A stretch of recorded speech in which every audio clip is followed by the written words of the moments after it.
নমস্কার, আমি মিঠু। শুরু করছি নজরে রাজ্য। লেক ভিউ হাসপাতাল, সময় অসময় সব সময় আমাদের পরিষেবা modular OT, paediatric surgery, plastic surgery, general surgery, neuro surgery, urology, gastroenterology, gynaecology, orthopaedic, ENT, chest সমস্ত অভিজ্ঞ চিকিৎসকদের দ্বারা চিকিৎসা করা হয়। সর্বোন্নত আইসিইউ, এইচডিইউ, প্যাথোলজি, সমস্ত রকমের USG, CT scan, X ray, FNAC, biopsy, tapping.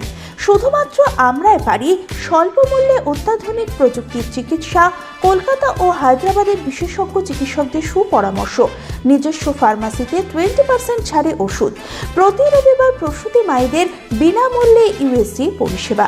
ঠিকানা লেক ভিউ হাসপাতাল, লালদিঘি মোহনা বাসস্ট্যান্ডের পিছনে, বহরমপুর, মুর্শিদাবাদ। শহরের বাসিন্দাদের নিরাপত্তা জোরদার করতে অলিতে গলিতে বসবে সিসিটিভি। কলকাতা পুরসভার মাসিক অধিবেশনে তেমনই প্রস্তাব দিলেন শাসক দলের কাউন্সিলর। 121 নম্বর ওয়ার্ডের কাউন্সিলর রূপক গঙ্গোপাধ্যায় বিষয়টি তুলে ধরেন।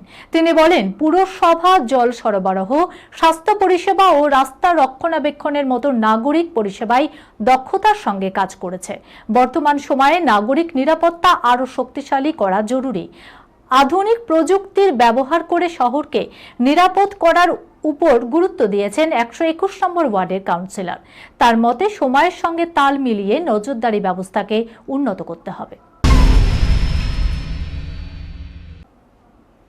ভোট গণনা নিয়ে আরো কড়া নির্বাচন কমিশন। এবার প্রতিটি কেন্দ্রের পর্যবেক্ষককে গণনা কেন্দ্রে উপস্থিত থাকতে নির্দেশ কমিশনের। গণনায় কোনো ভুল হলে সেই হিসাব দিতে হবে পর্যবেক্ষকদের। 4 মে বঙ্গভোটের ফলাফল প্রকাশ। প্রত্যাবর্তন নাকি পরিবর্তন, জনতার রায় কোন পক্ষে, তা জানা যাবে সোমবারে। রাজ্যের 294টি বিধানসভার জন্য 294 জন পর্যবেক্ষক নিয়োগ করে কমিশন। গণনার সময় তাদের বিশেষ নির্দেশ দিল কমিশন। কলকাতা সহ রাজ্য জুড়ে চলছে টানা ঝড় বৃষ্টি। সন্ধ্যা হলেই ঝোড়ো হাওয়া ও বজ্রবিদ্যুৎ সহ বৃষ্টিতে গায়েব তীব্র গরম।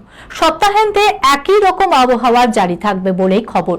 রবিবার এবং সোমবার কালবৈশাখীর সম্ভাবনা রয়েছে, হতে পারে শিলাবৃষ্টিও।